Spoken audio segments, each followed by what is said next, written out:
Good evening. This is Peter Tobin introducing Lux Radio Theatre.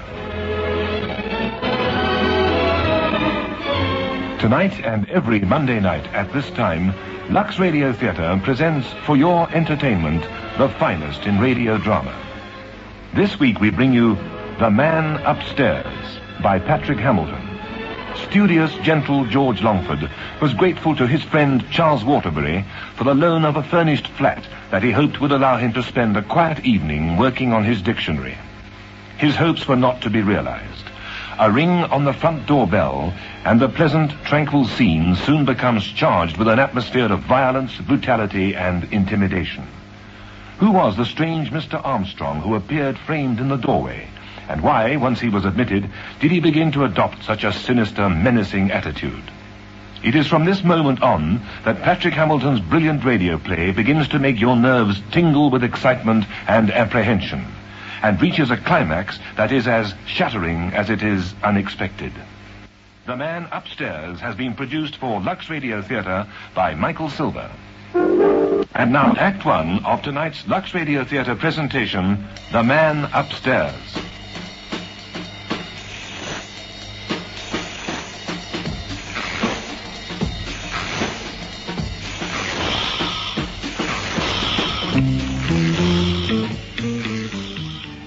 Understood that the belt of rain coming from the Faroes and arriving in the North Sea will not be welcomed by the North Sea. The North Sea dislikes belts of any kind. As a consequence, the further outlook is absolutely foul for everybody.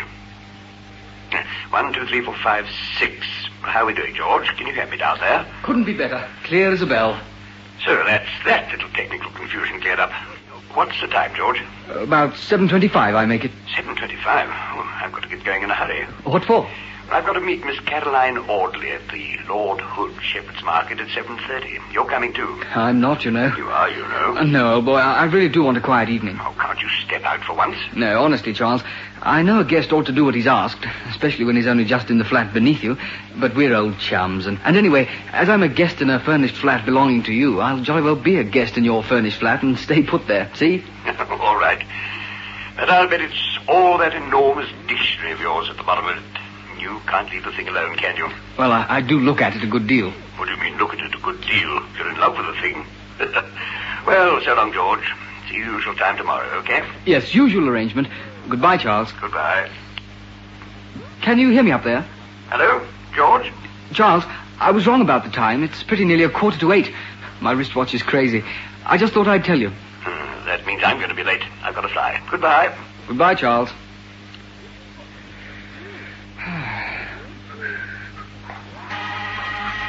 Oh, no. Wonder who that is.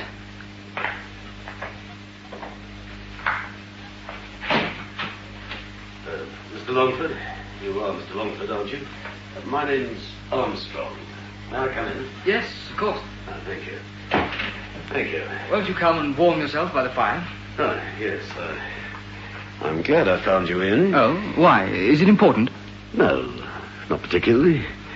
In fact, it's not important at all, really, if you come to think about it. If it's not important, what is it, Mr. Armstrong? I mean, what can I do for you? Well, it's not really so much a question of what you can do for me. It's really more a question of what I can do for you. Or perhaps to you, Mr. Longford. You know, I'm awfully sorry, Mr. Armstrong, but I don't quite get it. Do you mean you've come round here to do something to me? It sounds rather frightening. You haven't come round here to murder me or beat me up or anything like that, have you? I mean, what have you come round for? Oh, nothing. Nothing at all, really. Just to look at you, I suppose. You know, this is all terribly mysterious. Couldn't you tell me what you're really here for? I hate mysteries, don't you? No. I love them, as a matter of fact. Well, I like them in books and plays, but they're solved, aren't they? You see, I don't even know who you are. Have I met you somewhere before? No, you've never met me. But I have met you, Mr. Longford. That only makes the mystery deeper, doesn't it? Well, perhaps I used a slightly wrong expression. I should have said, to be entirely correct, I've seen you, but you haven't seen me. You follow me? Yes. And where was this? Oh, quite near here. Very near, in fact. Oh, yes? Where? Just round in Shepherd's Market.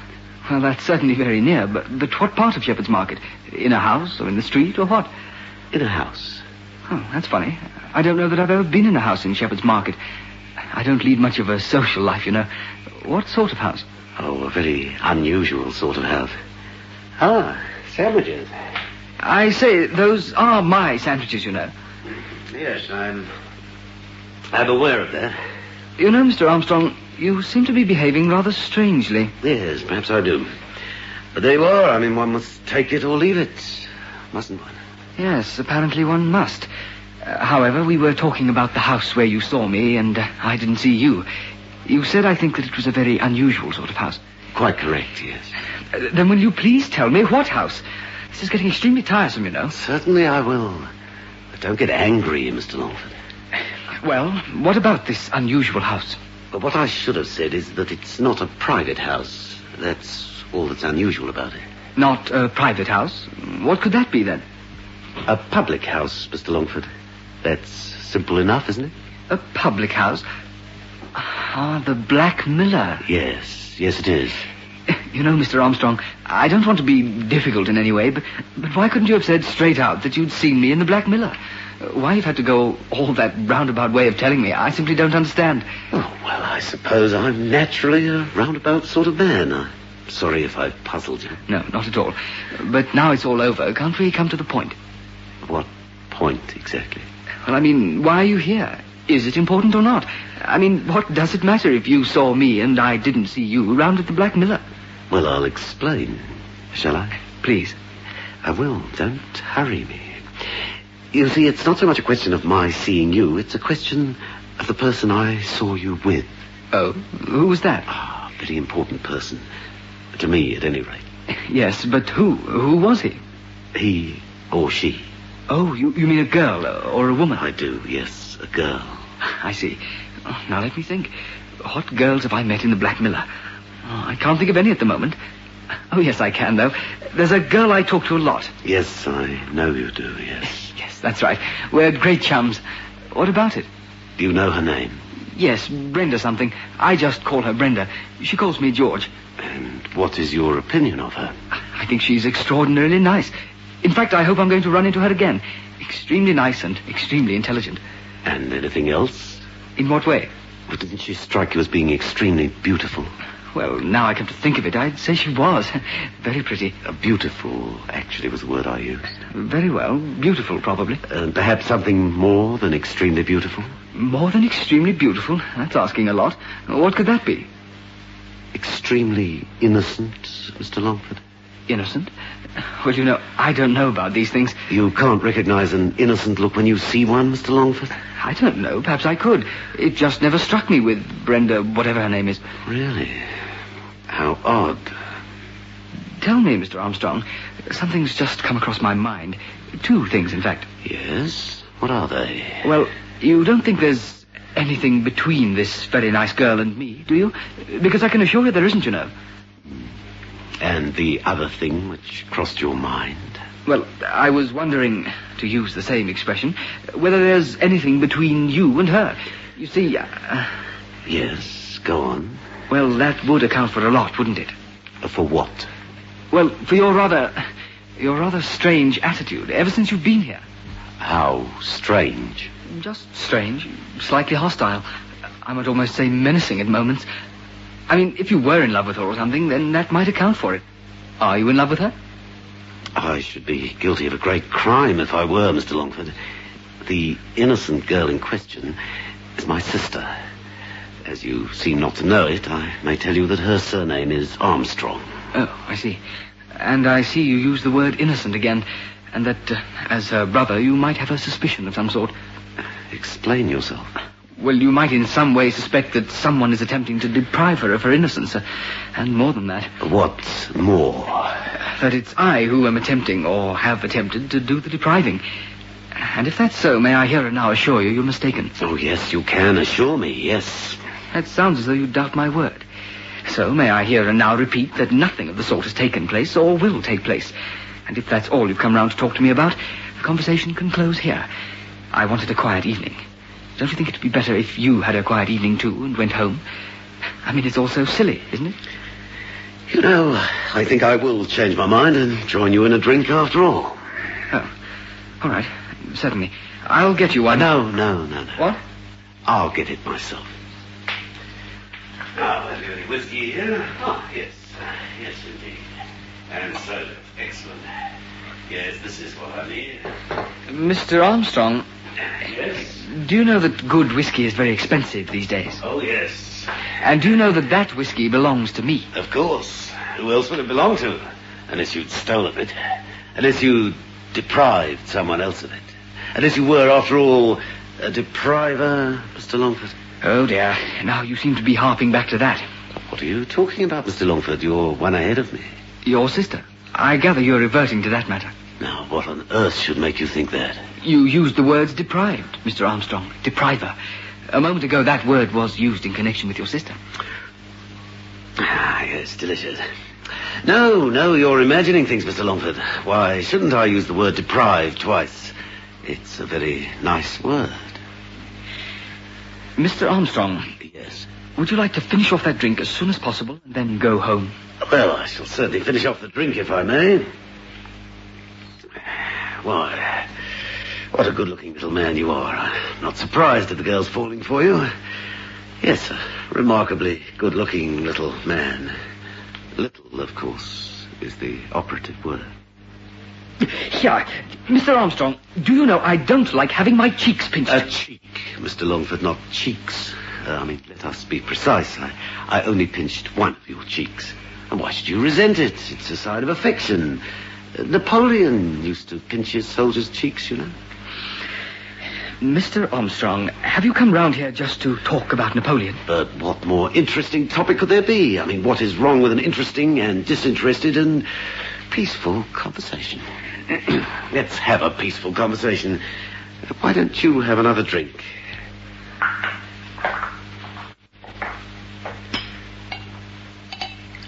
Are you interested in cricket, Mr. Longford? Yes, very. Are you? Oh, yes, I am. Tell me, what is your view of the test matches between this country and the continent of Australia?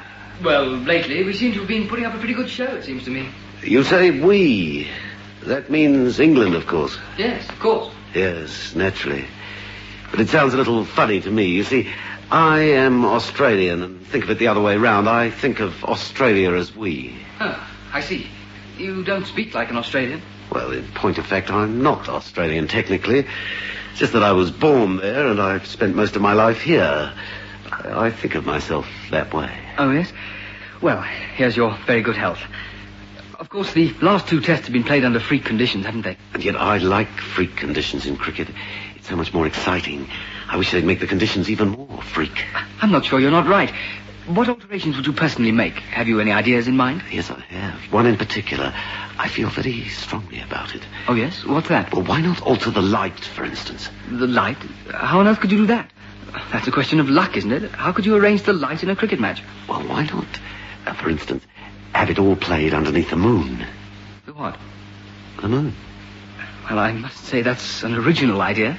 I'm an original man, Mr. Longford. How would you see? Oh, not at all difficult.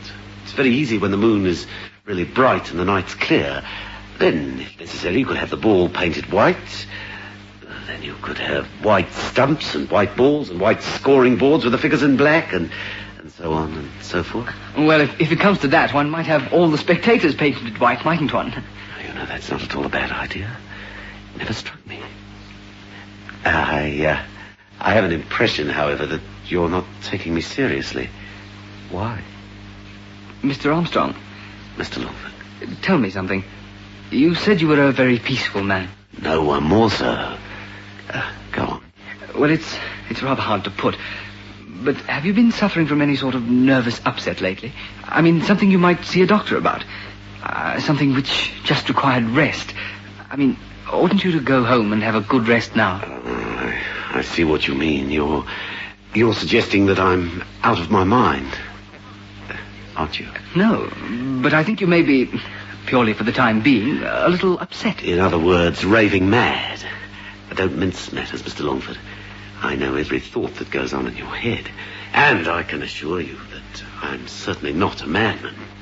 I'm I'm afraid you took my perhaps rather silly little joke about playing cricket under the moon quite seriously. Oh, was it a joke? I'm sorry. I'm losing my sense of humor, I'm afraid. You certainly are. And I can promise you that in addition to being sane generally, I've never been saner in my life than at this moment. Perhaps a little too sane and shrewd for you. About what? My sister.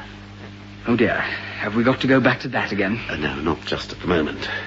At the moment, we're just conversing, aren't we? I like conversing with you. It's useful, too. It enables me to go on looking at you, to sum you up. Listen to me, Mr. Armstrong. I do not like strangers coming into my flat to look at me and to sum me up. I still do not know whether you are a maniac or whether you really have something to say to me. If you have, will you please say it quickly and then clear out? If you don't, I shall have to take other measures. And what would they be, pray? I shall telephone for the police and have you slung out. They come very quickly nowadays, you know. Yes, but you strike a major difficulty there, don't you? What? How would you get to the telephone? And if you should manage to scramble to it in time, how would you manage to dial 999 before being beaten to a pulp by your present guest? Very well, Mr. Armstrong. There's another, more peaceful alternative. I'll just leave you to it. I shall walk out of my flat and let you stew in your own juice. Yes, but how would you get to the door? I may be large, but I'm remarkably quick, you know. No, Mr. Longford, the session will continue as before. No, on second thoughts, not quite as before. You can get me, my dear good-looking man, another whiskey. Come along now, here's the glass. I will not get you another whiskey. You heard my words. You heard mine. Very well. I'll get it myself. It really doesn't matter. You will not go near that sideboard. Sit down, Mr. Longford. I will do nothing of the sort. I said sit down, Mr. Longford. Sit down on that chair, that one. I'll die before I do that, Mr. Armstrong. Yes, that is exactly what you may do. Now, sit down on that chair. Sit down on that chair! I said I'd... Hello. That's the bell, isn't it? Yes. So it seems. I wonder who it could be. Yes. Yes, I wonder. I have a guess, though. Shall I go and answer it? Yes. Perhaps you'd better.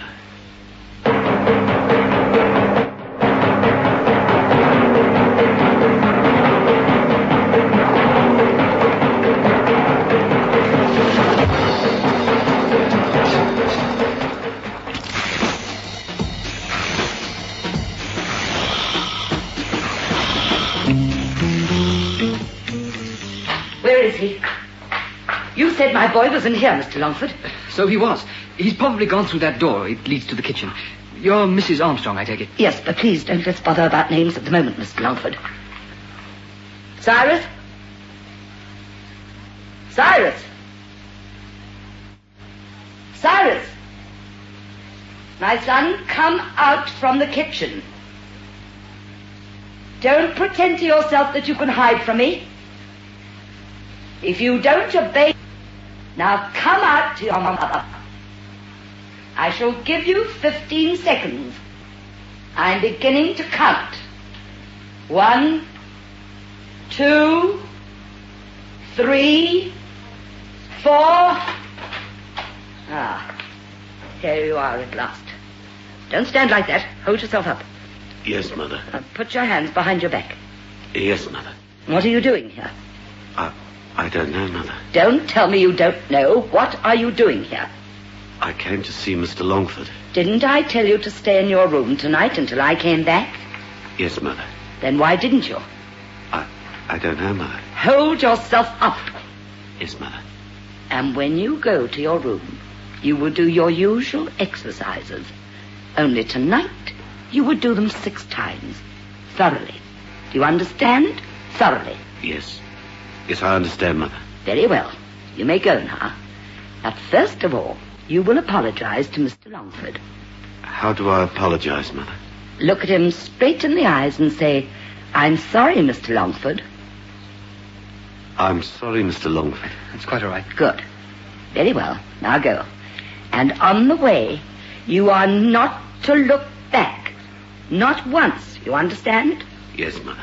Very well. Go on, quickly. I shall come to your room later tonight. If you've obeyed me in every particular, you may be forgiven. Now go.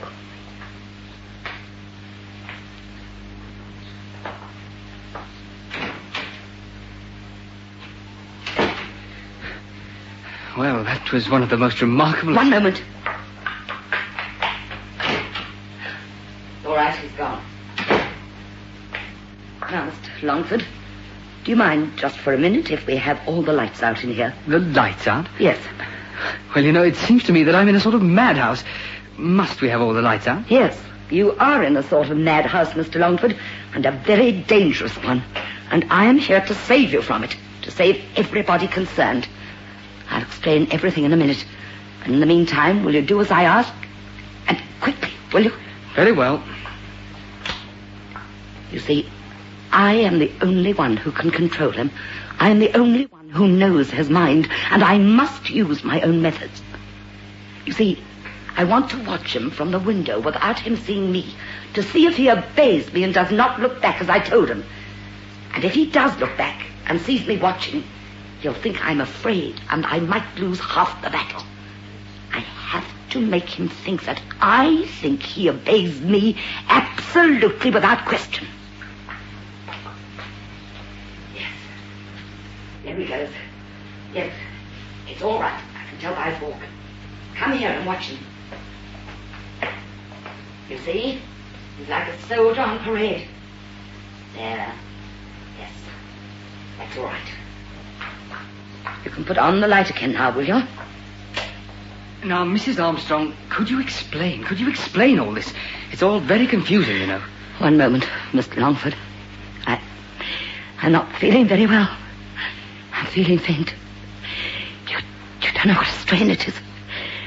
You feel worse when it's just over. Yes, I understand. I'm sorry. Now, come and sit down by the fire, won't you? You can explain later.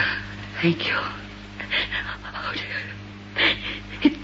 It's only the shock. Only the strain. I'll be all right in a moment. I'll get you a drink. A little brandy. Thank you, Mr. Longford. A very small one. Good. Fine. What did he do and talk to you about, Mr. Longford? Oh, a lot of things. Did he talk about the moon? Why, yes, he did, as a matter of fact. How do you know? I'll explain later. And did he talk about his sister? Yes, he talked a lot about her. Yes, so I thought. Oh, thank you. I'm quite myself again now. Good. I can't say that I am. You know, I'm a bit shaken still, I must say. Now, Mrs. Armstrong, do you feel up to explaining? Yes, Mr. Longford. May I ask you a question? After what you've just been through, it may seem a nonsensical one, as nonsensical as anything he said, but it isn't, and I must ask it. Yes? Mr. Longford, do you believe in the moon? I'm awfully sorry, but I don't follow you, Mrs. Armstrong. The moon, believe in it? Of course I do. It's just there. It exists. No, I don't really mean that. I mean its powers. You see, unless you do, I can't really begin to explain. I mean, it affects the tides and all that, doesn't it? Yes. But it's other powers, Mr. Longford. It's other, much more dreadful powers. It's powers on the mind. Mr. Longford, do you believe in the moon? Oh, say you believe in it. Mr. Longford, say you believe in the moon. Say you believe in the moon. Oh, Mr. Longford, I'm ashamed of myself. I never dreamt I could break down in that way. I was taught never to break down, ever.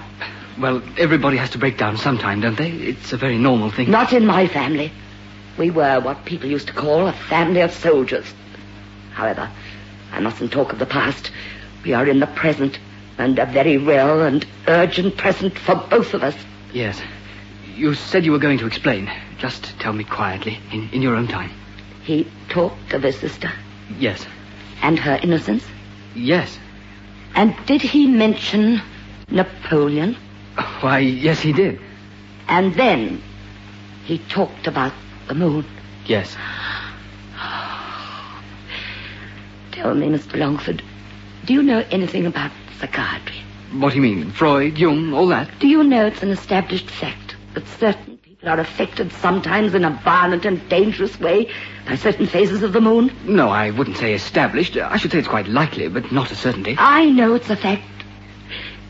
I have reason to know. Mr. Longford, do you know what psychiatrists call a fixation? Why, yes, a fixed idea, an idée fixe. It's a form of mania. Yes, it is. And sometimes extremely dangerous to another person. Yes, I suppose. Yes. Do go on. This is what is not easy for me to say to you, Mr. Longford. Never mind. Go on. My son has a fixation, Mr. Longford. A very violent and dangerous one. And what's it about? About yourself, Mr. Longford. Oh, I must say that's not frightfully pleasant news, is it? No, and I'm afraid that's not the worst. Really? Tell me, what form does his fixation take? He thinks you've stolen something, Mr. Longford. So I rather gathered. It's all getting clearer now. In other words, Mrs. Armstrong, we must put things bluntly, mustn't we? In other words, your son's completely out of his mind and thinks I've robbed your daughter of her innocence. No, he's not out of his mind. He's not. It's only the moon, don't you see? Now, please, don't get upset again, Mrs. Armstrong. It's really for me to be upset. You've just said that you haven't told me the worst. The moon is everything. These phases come in cycles every 7 years. Normally, he's harmless, good. I know his history, you see. Very well, then. Tell me his history, Mrs. Armstrong. Cyrus was born in Australia, Mr. Longford, one of twins. I'll tell you about the other boy, Harry, later. He is absolutely normal, thank heavens. But Cyrus... Yes? It began when he was 8. He was an enormous boy. Even at that age, you'd hardly believe his size. It was freakish. And what happened when he was 8? There was an episode, Mr. Longford. Oh, yes? An episode with an animal of atrocious cruelty, a cat. I can't go into it. My husband beat him for it, beat him fearfully. It was a mistake. Such things cannot be treated that way. Then, for 7 years, he was normal. A good, gentle boy. But then, he began to talk of the moon again, to go out and look at it for hours, and I can hardly bear to speak of it. Do try, Mrs. Armstrong. There was another episode. We had to move from Sydney. Then he was normal again, utterly normal, until the age of 22. And then there was another episode, as you call it? There was. Oh, yes, indeed there was. And then? Normal again, until he was 29. Then he began to talk of the moon again. And this time it was definitely connected in his mind with his sister. It was only then that I began to realize that there was some connection between these incidents and the moon. To realize that they took place every 7 years. Well, that is all, really. Then he joined the commandos. He has a record of great bravery and distinction. And now, he is 36. And 29 from 36 leaves 7. Yes. Every 7 years, you say? Yes. This is a funny thing to happen to anybody trying to have a really peaceful evening by himself, isn't it? It's horrible, Mr. Longford. It's horrible. Yet, Mrs. Armstrong? Yes. You spoke of certain episodes. What sort of episodes? What does he do? Oh, no. Please don't make me go into that. But, Mrs. Armstrong, after all, it's not fair to me, is it? I mean, the unknown's worse than the known, isn't it? Does your son carry a revolver or anything? No. It's much more horrible than that, Mr. Longford. Your son was a commando? He was, yes. That means an expert in unarmed combat. Yes, Mr. Longford. An extreme and excruciating expert. Will you leave it at that? Mrs. Armstrong, are you trying to be cruel? All this dreadful hinting. Mr. Longford, let me put it this way. You are in danger of awful disfigurement. disfigurement which will cause you physical agony such as few men on this earth have ever had to suffer, and which will leave you with no further desire to live. Now, will you let that suffice? Oh, well, I suppose I'll have to. You've made things fairly plain on the whole, I think. Have you consulted a doctor or the police about your son's condition? No, I haven't. But why not? That seems rather unfair to society at large and to me in particular. Oh, Mr. Longford, I have 1,000 excuses. I'm his mother, and I deceived myself after each incident that he was mentally well. I see.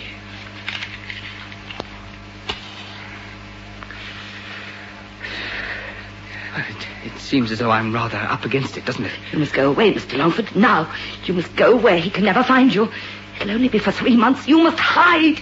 You must go tonight. But Mrs. Armstrong, this is fantastic. There must be some other alternative. Yes. Actually, there's one other. Oh, but that's not worth discussing. The plain thing is for you to pack your things now and go. But the whole thing's ridiculous. First of all, I haven't enough money. And I can't suddenly throw up my business and take 3 months' holiday. Mr. Longford, wouldn't it be better to risk your business than take this dreadful risk? I see. Now, let's try and take things a little more easily. We got panicky. But I think I'm a little calmer now. It seems to me that there are a lot of ways out, apart from the one you suggest. I have 3 in mind, actually. Firstly, if he cares to assault me in any way, it's not quite impossible that I could defend myself, is it? I, too, was in the army, you know. No, you couldn't, Mr. Longford. He has been very expertly trained. Yes, a commando. I appreciate the difficulty. Very well, then. I have friends. I could go and stay with them, couldn't I? And what about when you were out in the streets, alone? You have to go to your work. But surely he wouldn't do anything to me in public, Mrs. Armstrong. Oh, yes, he could. He's as quick as lightning, though he may not look it. But suppose I got friends to escort me in the street. Utterly useless, utterly. You don't know the things he's done. You know, if you'd only tell me what he does, all this would be so much more simple, wouldn't it? He has many methods, Mr. Longford. Among other things, he can strike from a distance. He can throw. What do you mean? Boomerangs or something? And your third and last alternative, Mr. Longford? Do you mean boomerang? No, go on. Your last alternative. Why, the simplest of the lot. And it's for you to do. What is it? Ring up the police, Mrs. Armstrong. Now. Ring them up and tell them the entire story. Oh, no, Mr. Longford. The police are no good. They could not prevent your disfigurement. What do you mean, the police are no good? I've got to have protection, and that is what the police are for, isn't it? Come to think of it, I can ring the police myself. No. Why? The police are practical men. The police do not believe in the moon. Besides, I am a mother, Mr. Longford, and my unhappy boy, cursed by the moon, is not going to end his last few years in any sort of dark prison. If you telephone the police, I should deny everything. His last few years, you said? Yes. Why? Do you imagine he's going to die before long? I know he is. How? My son, strong as he is, suffers with his heart, Mr. Longford, fatally. He cannot possibly live for more than another 3 years. You seem to have an answer for everything, haven't you, Mrs. Armstrong? Yes, it seems that I have. There's only one course. You must go. Go now. But, Mrs. Armstrong, I can't. I told you.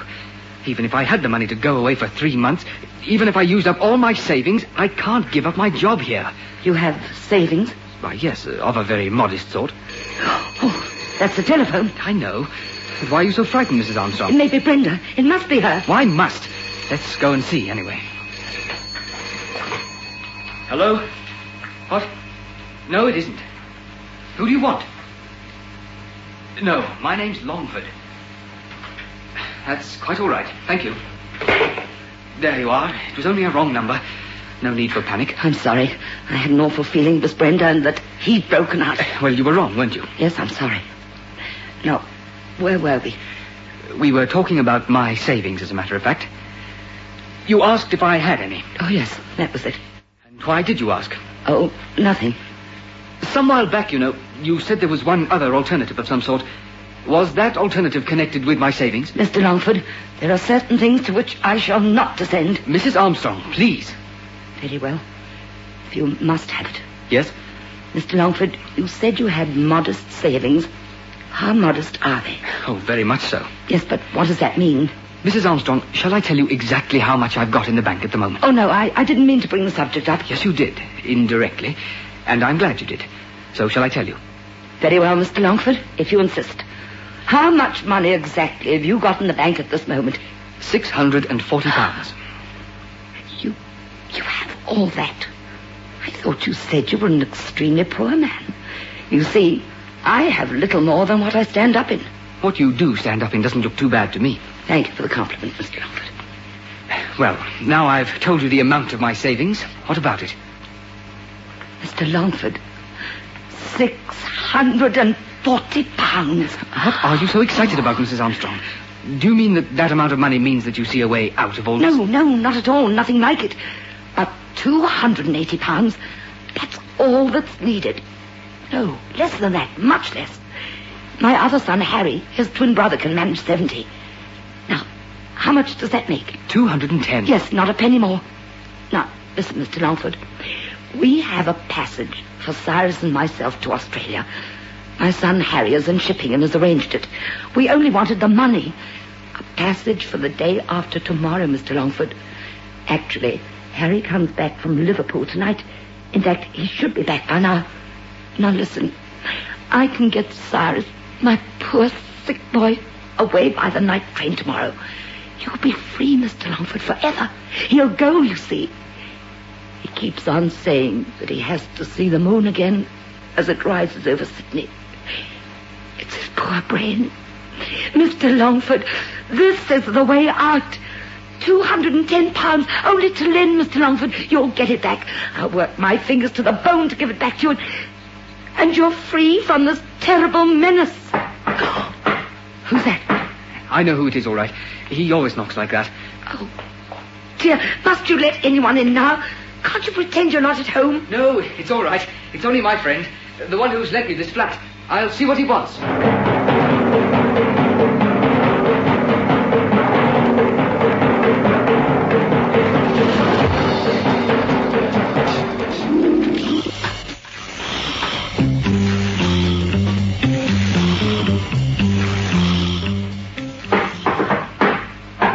I'm coming.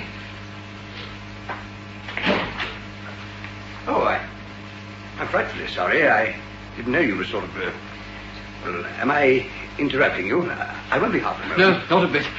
This is Mrs. Armstrong. Sir Charles Waterbury. How do you do? I was telling you about him, wasn't I, Mrs. Armstrong? Yes, you were.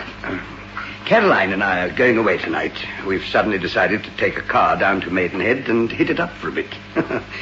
So you won't be seeing me tomorrow after all right? Oh, how long are you going for? Oh, about 4 days. 4 days? Yes. What's the matter? Tell me you're going to miss me.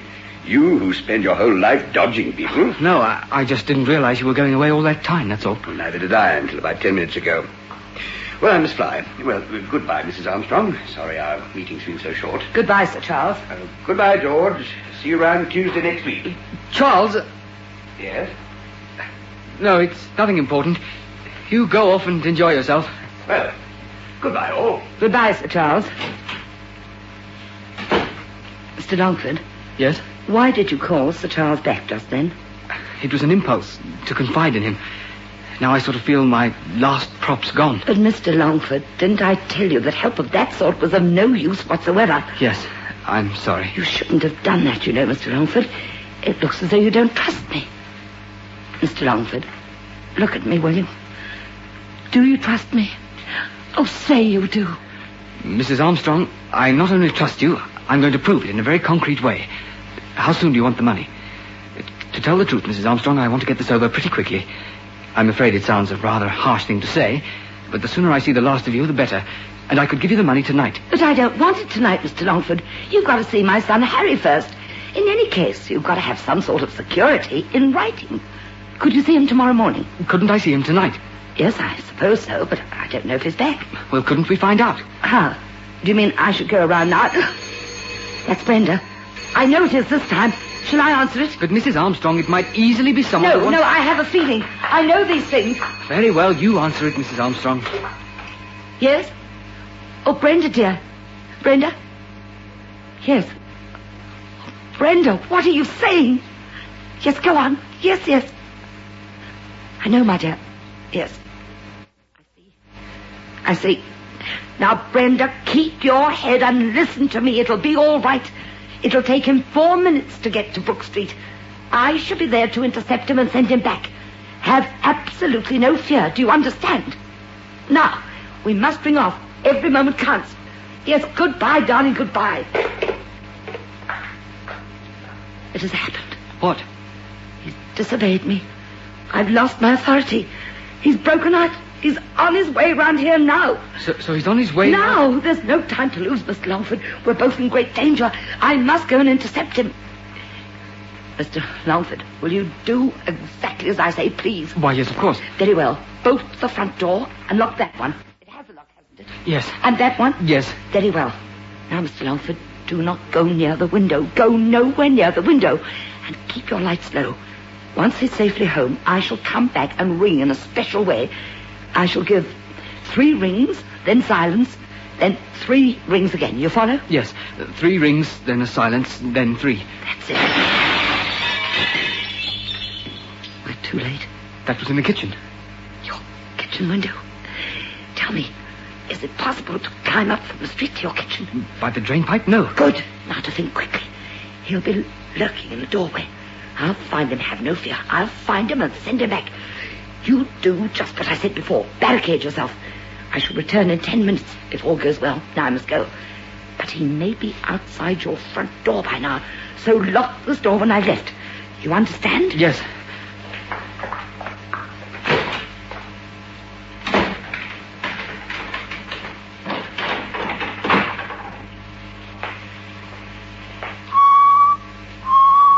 Charles? Is that you, Charles?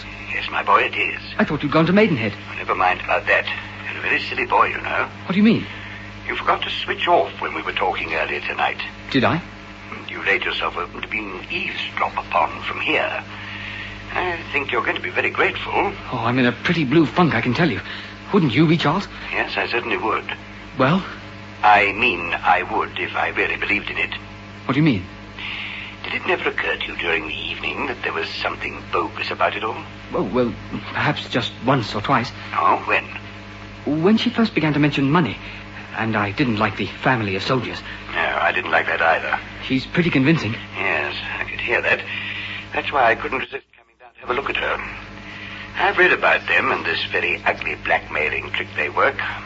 If my memory's right, they've done a lot of it and they're wanted for it. Mind you, I'm only working from a hunch, but I've been working very hard on it. Oh? What have you been doing? Ringing up all my high-up friends in the police. Hello. She's back early. Now, look, I'll telephone you. I'll pretend I'm drunk, and you pretend you can't get rid of me, and I'll really be giving you your instructions. Got it? Right. Yeah, the lady's getting impatient. Now, you'd better go. Goodbye, and good luck.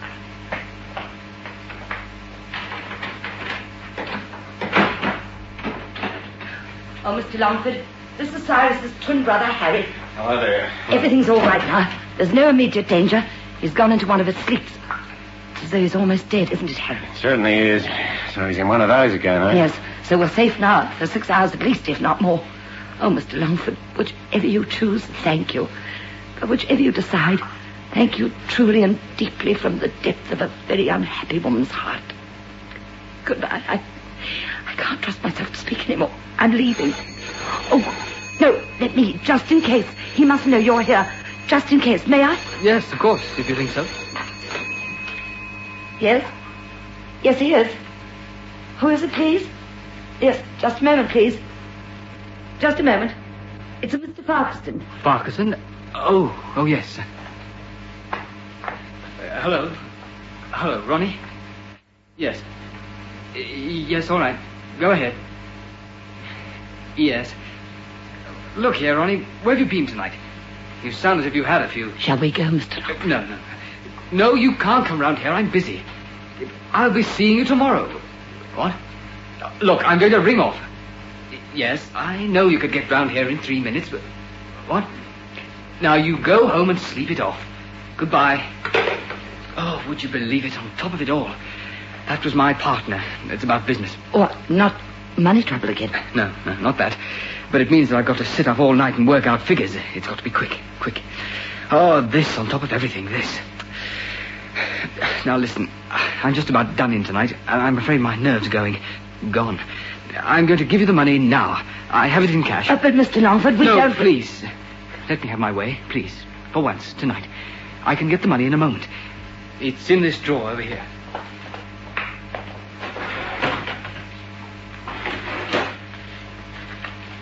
Here now. There you are. Now, will you go away and take him to Sydney or wherever it is and promise you'll never come back? Never. Go on, promise. Oh, don't take on so, Mr. Longford. Never mind. But will you promise? Will you promise? Oh, yes, of course. Come along now, Harry. Goodbye, Mr. Longford. You're all right, aren't you?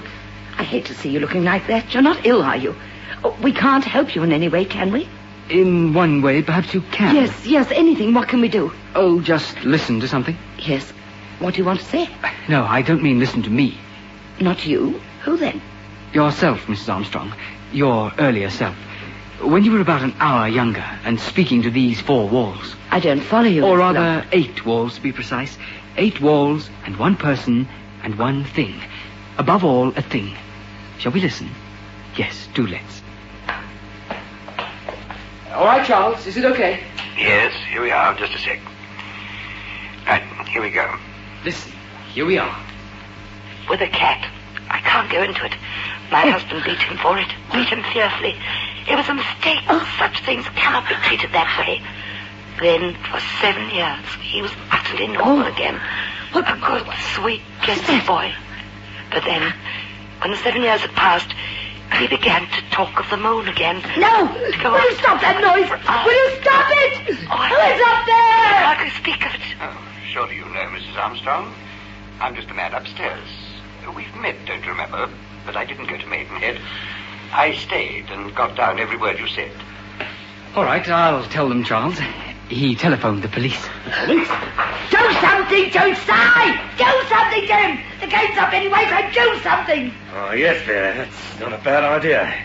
I may not be the big commando advertised, but I'm certainly big enough for this little gentleman, I fancy. Hello, what goes on down there? A great deal, Sir Charles, and the door's locked, and there's nothing you can do about it. Go on, Si, do something to him. Tear him to little pieces. Yes, I like the idea of that. You won't get anywhere that way, you know, either of you. It'll only make things worse. In fact... Shut up there! Go on, Si. Yes, don't hurry me. It's just a question of what it's going to be. Now, come here, Mr. Longford. I said, come here, Mr. Longford. I said, come here! So, you've obeyed me, I see. Yes, only too glad to obey you. So Harry and his twin are one and the same person. Right, Cyrus? Don't call me Cyrus. Cyrus. The commando who wasn't one. You know, Cyrus, when I thought you were one, I was afraid of you. But now I've got to grips with the real Cyrus. I'm not a bit frightened. Cyrus is a very large man, but he was not a commando. Whereas George Longford, never actually a commando, learned a lot about judo.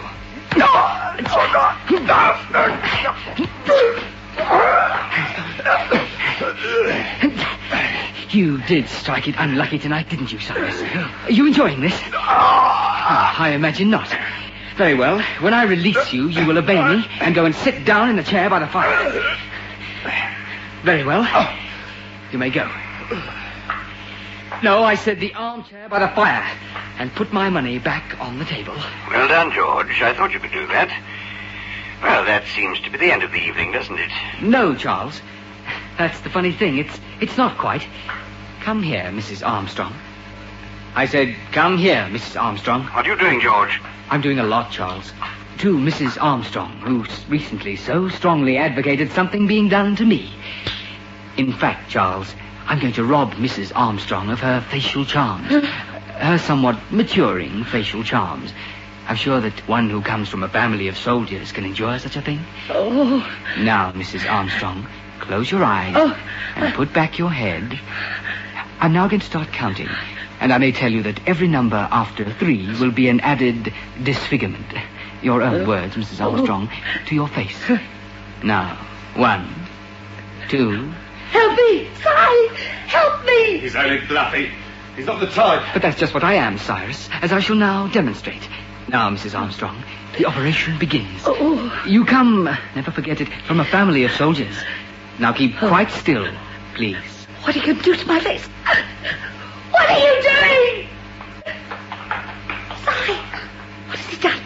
Tell me! Nothing. I told you he was only bluffing. I don't know why you yelled. I don't know what he was using on you. I was using H2O, Cyrus, water, iced. Your charming colleague seems to have got the impression that I was using a knife. Charles, are you still listening up there? Did I fool you too? Yes, you did, George. As she'll probably only get about 11 years in prison, I thought I'd give her about 11 seconds of real torture. You see, just as ice is the same as a knife with your eyes shut, Mrs. Armstrong, so fear is the same as hell. Please.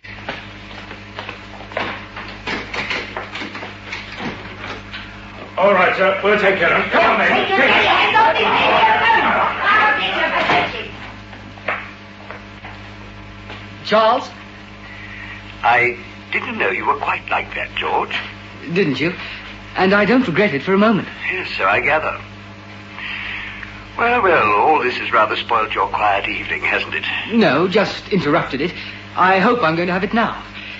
Now, where's my dictionary? And perhaps a little music on the radio. All right, George. I'm off. Goodbye. See you tomorrow. Goodbye, old boy, and thank you. Not at all. Goodbye.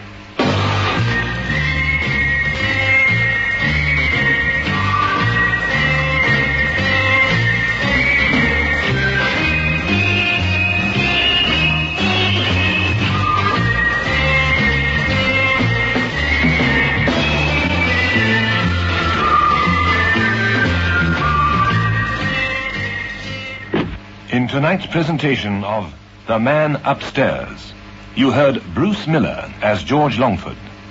Cyrus Armstrong was played by Donald Monat, and Marjorie Gordon took the part of his mother. Stuart Brown was Sir Charles Waterbury.